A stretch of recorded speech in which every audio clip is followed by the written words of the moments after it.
I just stepped off the subway when a guy came up to hit on me. I thought my love life was finally taking off until he punched me square in the stomach and tried to grab my purse. I clung onto my bag for dear life and punched the rubber right back. I was about to bolt when everything went black.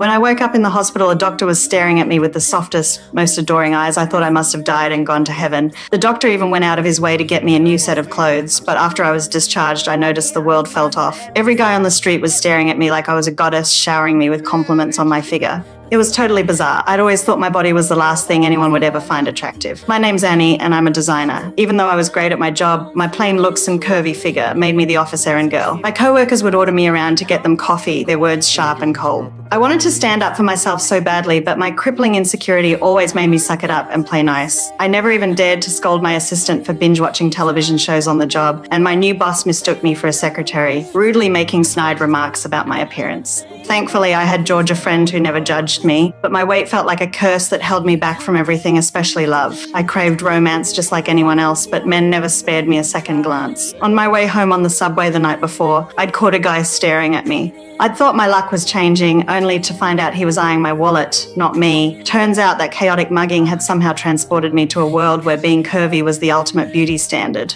I was suddenly the most desirable woman around.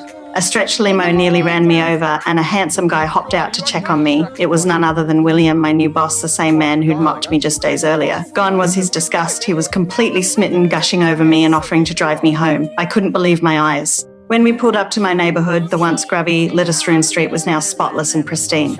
My tiny, cramped apartment had transformed into a sprawling mansion, filled with racks of designer clothes and shelves of luxury shoes. At work the next day, I walked in to find I'd been promoted to top celebrity designer. My co-workers were scrambling to get me coffee, and my assistant was buzzing with updates on projects, no more slacking off. But I'd grown so used to being invisible that all this attention left me feeling jittery and out of place. So I headed back to the subway, determined to recreate the mugging that had brought me here, hoping it would send me back to my old life. I even tried to provoke random strangers into robbing me, but they just stared at me like I was crazy. Desperate, I climbed onto the edge of the platform, ready to jump.